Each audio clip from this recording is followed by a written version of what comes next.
Men of Reddit, what's the creepiest thing a woman has ever said to you? Story 1. I just wanted to see if you'd stay. This would be the name of my story. Now, the reason this was crazy is that preceding that, I got a text from her saying she maybe missed her period. I said something like, oh, okay, so what if you're pregnant? She volunteered an abortion. I don't have to worry about raising a kid at 16. Keep in mind, we weren't even sure yet if she was pregnant. So then suddenly she texts me saying maybe she changed her mind, and she would want to keep it if she were pregnant. So I reasonably asked what had changed. She says she just might want to keep the kid if she's pregnant, and I keep sort of driving after that. Okay, but what's different between now and an hour ago or 2 ago when you brought up an abortion? She accuses me of pressuring her, calls me an asshole, and stops responding to my texts. Story 2. I bartended at a small dive bar years ago. It was late one night and I had a lone female guest. She was probably middle-aged, polite, and short while ordering her drink. I thought nothing strange or got no red flags, so I continued my closing duty, sweeping around the tables in particular,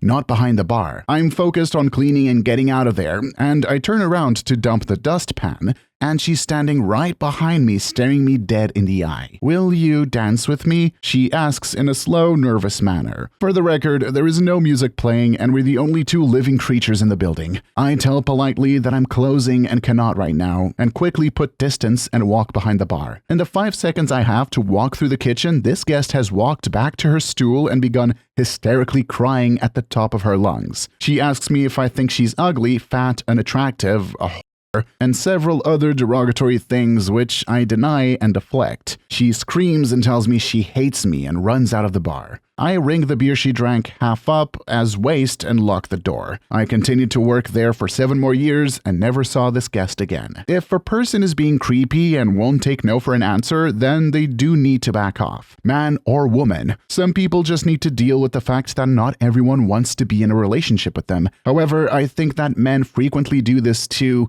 and they deserve to be called out for it. I do agree that men need compassion too, but that goes without saying. Both men and women desire compassion, and it's a purely biological fact. Story 3. A few years ago, I started hanging out with this girl who was around my friend group at the time and came to trivia nights with us occasionally. Things were going well at first, and then I started noticing some odd signs. She never slept. She would do bizarre things like start her shower, then go start cooking food, then sit down and begin tending her plants as if she kept forgetting what tasks she was doing. She put a sign out on her lawn with her cell phone number on it, wanting to connect with strangers. It got weirder as it went on. I mentioned to her once that I liked thunderstorms, and she became convinced that I could cause thunderstorms.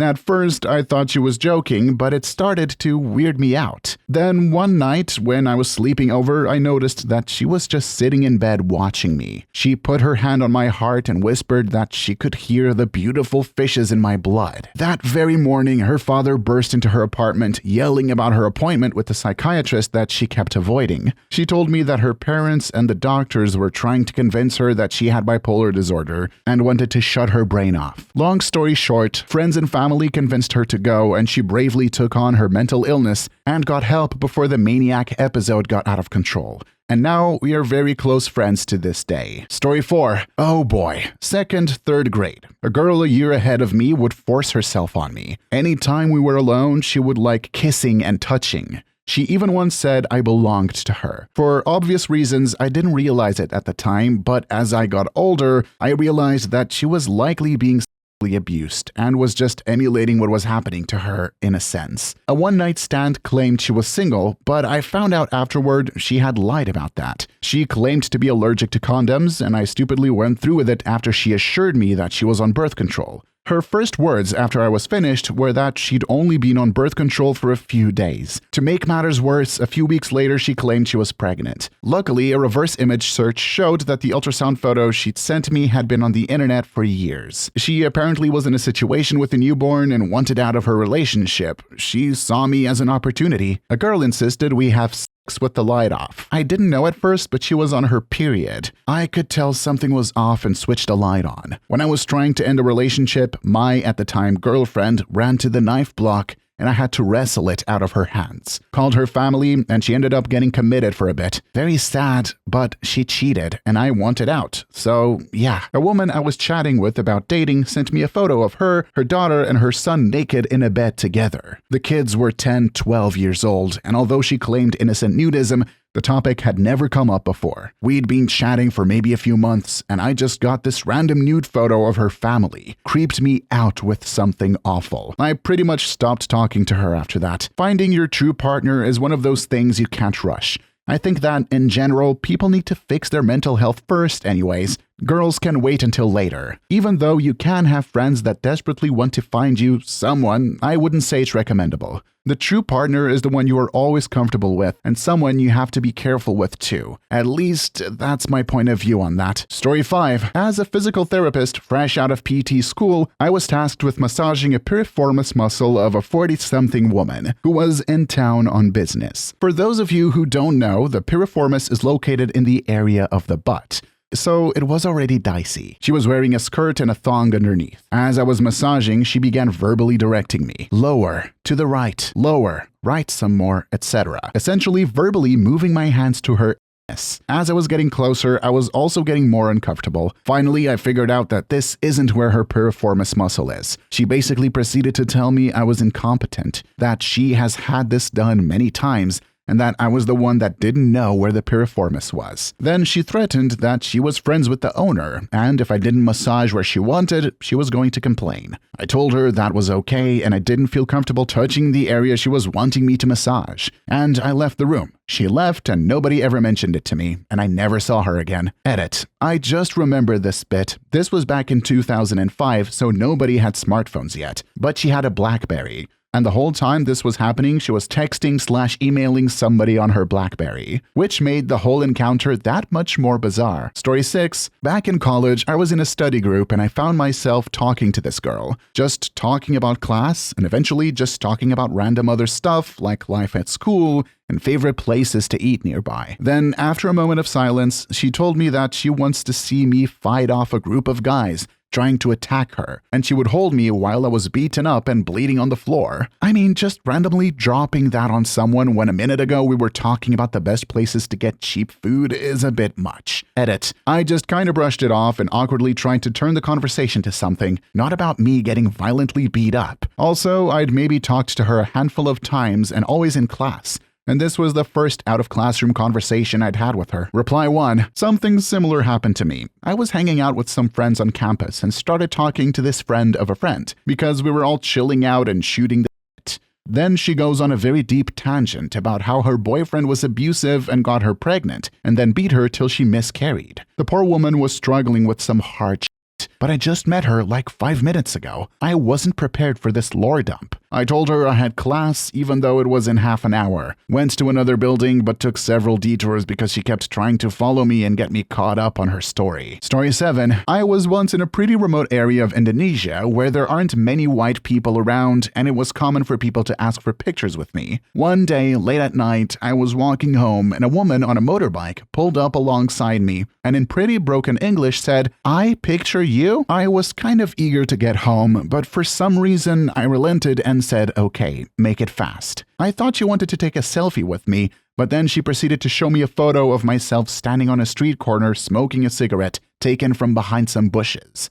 It looked like a CIA surveillance photo. Story 8. Was on a nearly empty plane sitting in the last row in a window seat where no one else was present, so I eventually fell asleep. Woke up with a tatted up goth-looking chick sitting next to me, eyes boring a hole through my head, just straight up staring unblinkingly at me. I looked at her and I'm like, hi? She stares for like 5 more long seconds and then exhales. "Sorry, you looked like an angel sleeping with the sun on your face," she said breathlessly. We chatted for maybe another 30 seconds or so. She apologized for starting like that a couple more times. Then she went back to her seat. This shit was surreal though. In my humble opinion, no one can be certain where or when something eerie might occur, People are experiencing awkward things on a daily basis, and there is nothing to be surprised about. Even though it sometimes scares us, that's part of our lives, I suppose. Story 9. We were both 18 and met online when we brought a mutual decision to have dinner together. It took around 30 minutes to get to her parents' house in my car. When I was about 5 minutes out, she insisted that I meet her parents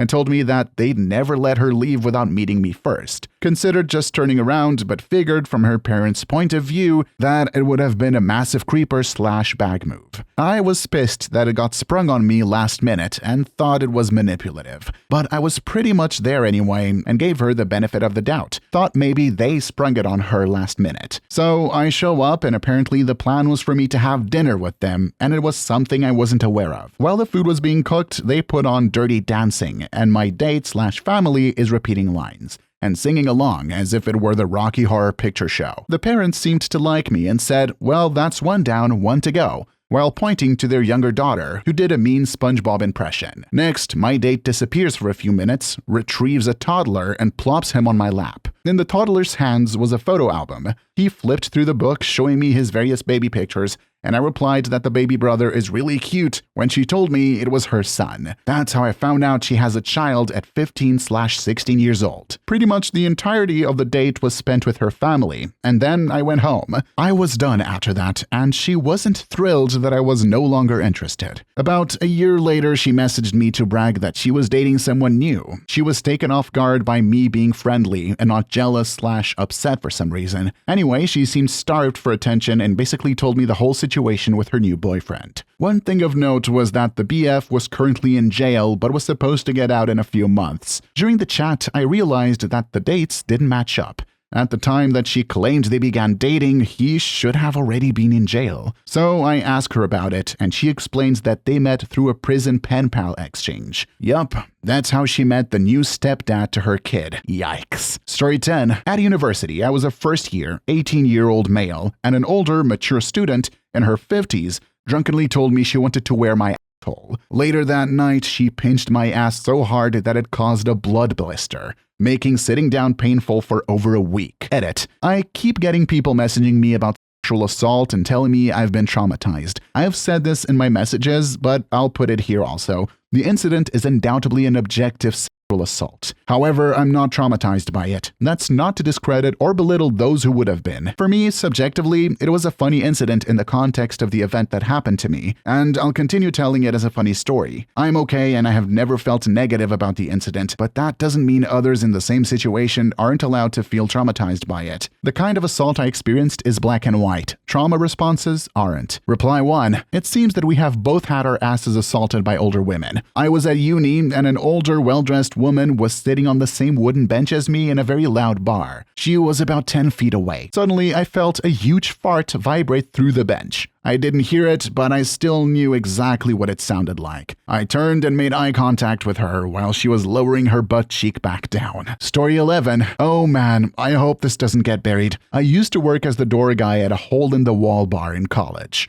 It was such a simple job, all I did was read books and look at IDs. Well, one slow night, I'm sitting at the bar talking to this 26 to 30-year-old lady. I was 22 at the time. She is wasted. Well, she starts hitting on me hard. I'm not into it at all, and I'm completely sober. She leans over and is like, I need to go to the bathroom. I tell her that she's a big girl and I thought she can manage it. She puts on a sexy pooty face and says that she wanted me to wipe her. It was weird as and I never truly swallowed this experience. Story 12. Not a man, but I remember a former friend of mine in the first year who had really bad stalking tendencies. Slept with this guy, I'll call him Dave, she picked up in the bar and got really obsessed with him. They hooked up and even dated for a while, but she scared him off. When I was in her bathroom one afternoon when I was visiting her, about 2 months after they'd broken up, and he'd basically ghosted her, I found a pile of nail clippings and some hair on her bathroom sink. I yelled out, "Want me to chuck these for you?" And she burst into the bathroom while I was still in there and yelled, "Don't throw them out, they're Dave's." She got all agitated after that and was trying to convince me to use my thermographic camera, which I had for legitimate non-stalking research purposes and belonged to the university, to night stalk Dave and make sure he wasn't with some other girl. Because, get this, she'd sent him over 100 texts that day and needed to make sure he wasn't cheating on her. We kind of grew apart after that. Story 13. There was an art gallery I'd walk past daily on my way to work. One piece was a photo of a young woman in a blue dress, apparently floating underwater while staring straight at the camera. It always creeped me out because it was like someone took a picture of a drowning woman. In one morning, I was looking at this picture as I was walking to work. An old woman walking the other way stopped and said to me that I have to be careful of that one because it sometimes happens she goes walking at night. Then she just went on her merry way as if she hadn't just given me the worst case of goosebumps I've ever had in my life. I still get chills sometimes when I think of it. There are a lot of scary and traumatizing stories that involve ghosts and other creatures people face daily. Sometimes they make others feel embarrassed or ashamed and speak jokes regarding spooky things just to make others laugh at them. It is what it is, and we have to learn to deal with it, especially at a very young age when kids can mess around with such themes even for years. Please leave your story down below in the comments. I would absolutely love to make a video about them in the future. And also, don't forget to like and subscribe. And until next time, peace.